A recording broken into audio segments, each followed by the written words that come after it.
بسم اللہ الرحمن الرحیم۔ ریاض الصالحین باب صبر، حدیث 44۔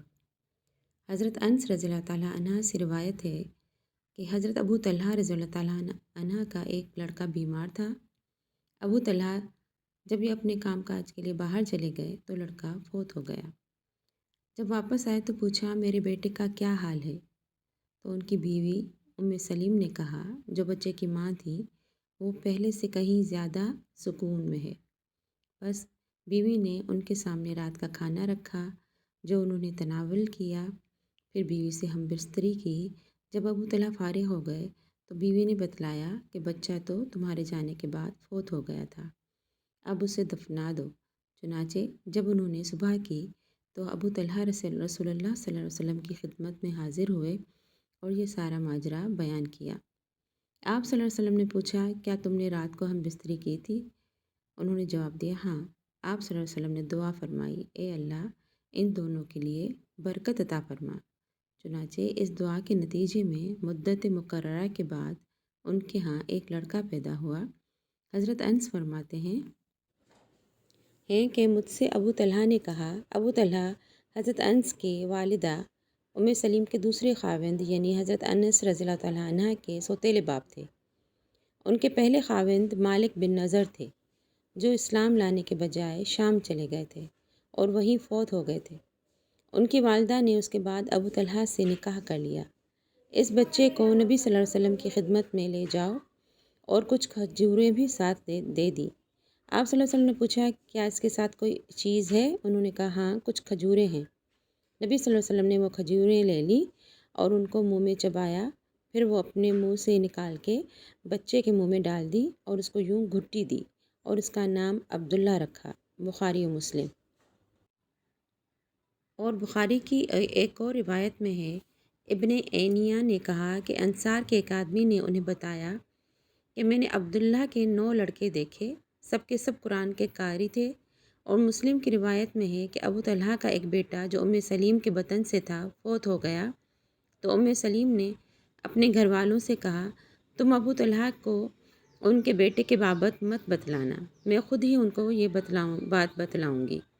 چنانچہ ابو طلحہ آئے، سلیم نے رات کا کھانا ان کے سامنے رکھا، انہوں نے کھایا پیا، پھر پہلے سے کہیں زیادہ بنصور کے ان کے پاس آئیں، انہوں نے ان سے ہم بستری کی۔ جب انہوں نے دیکھا کہ وہ خوب سیر ہو گئے اور ہم بستری کر لی ہے تو کہا، اے ابو طلحہ ذرا بتلاؤ کہ اگر کچھ لوگ کسی گھر والوں کو کوئی چیز عاریتاً یعنی عارضی طور پہ دے دیں، پھر وہ اپنی عاریت کے طور پر دی ہوئی چیز واپس مانگیں، تو کیا ان کے لیے جائز ہے کہ وہ دینے سے انکار کر دیں؟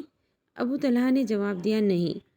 بس سلیم نے کہا کہ تم اپنے بیٹے کے بارے میں اللہ سے ثواب کی امید رکھو، یعنی تمہارا بیٹا بھی جو اللہ ہی کا دیا ہوا تھا، اس نے اپنی امانت واپس لے لی ہے۔ یہ سن کر وہ غضبناک ہو گئے اور فرمایا، جب میں گھر آیا تو کچھ بتلائے بغیر تو نے مجھے یوں ہی چھوڑے رکھا، حتیٰ کہ میں ہم بستری تک سے آلودہ ہو گیا، اور اس کے بعد تو نے مجھے میرے بیٹے کی وفات کی خبر دی۔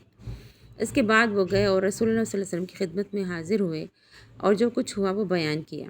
رسول اللہ صلی اللہ علیہ وسلم نے سن کر دعا فرمائی، اللہ تعالیٰ تم دونوں کے لیے تمہاری اس رات میں برکت عطا فرمائے۔ چنانچہ سلیم کو حمل قرار پایا۔ راوی حدیث حضرت انس نے بیان کیا ہے کہ رسول اللہ صلی اللہ علیہ وسلم ایک سفر میں تھے، حضرت سلیم بھی اپنے خاوند ابو طلحہ کے ہمراہ آپ صلی اللہ علیہ وسلم کے ساتھ تھیں، اور رسول اللہ صلی اللہ علیہ وسلم کا یہ معمول تھا کہ جب سفر سے مدینہ واپس تشریف لاتے تو رات کو تشریف نہ لاتے۔ جب یہ قافلہ مدینے کے قریب پہنچا تو سلیم کو درد زہ یعنی زچگی کے عین وقت کا جو درد ہے شروع ہو گیا۔ چنانچہ ابو طلحہ ان کی خدمت کے لیے رک گئے اور رسول اللہ صلی اللہ علیہ وسلم نے اپنا سفر جاری رکھا۔ حضرت انس رضی اللہ تعالیٰ عنہ نے کہا، ابو طلحہ کہتے تھے، اے رب تو جانتا ہے کہ مجھے یہی پسند ہے کہ جب رسول اللہ صلی اللہ علیہ وسلم مدینے سے باہر جائیں تو میں بھی آپ کے ساتھ جاؤں، اور جب آپ مدینے میں داخل ہوں تو میں بھی آپ کے ساتھ ہی داخل ہوں، اور تو دیکھ رہا ہے کہ میں رک گیا ہوں جبکہ رسول اللہ صلی اللہ علیہ وسلم آگے تشریف لے گئے ہیں۔ سلیم نے یہ سن کر کہا، ابو طلحہ اب مجھے وہ درد محسوس نہیں ہو رہا جو پہلے مجھے ہو رہا تھا۔ اس لیے چلو۔ چنانچہ ہم وہاں سے چل پڑے۔ جب وہ دونوں مدینے پہنچ گئے تو انہیں پھر درد ذہ شروع ہو گیا، جو پہلے ابو طلحہ کی دعا سے وقتی طور پر ختم ہو گیا تھا۔ بس ان کے ہاں ایک لڑکا پیدا ہوا۔ بس میری والدہ ام سلیم نے مجھے کہا، اس کو اس وقت تک کوئی دودھ نہ پلائے جب تک تم صبح صبح اسے رسول اللہ صلی اللہ علیہ وسلم کی خدمت میں پیش نہیں کر دیتے۔ بس صبح ہوتے ہی میں اسے اٹھا کر رسول اللہ صلی اللہ علیہ وسلم کی خدمت میں لے گیا۔ آگے باقی حدیث بیان کی جا چکی ہے، جو پہلے گزر چکی ہے۔ جزاک اللہ خیراً کثیرہ۔ شیئر کیجئے، میرے اور آپ کے لیے صدقہ جاریہ بن جائے۔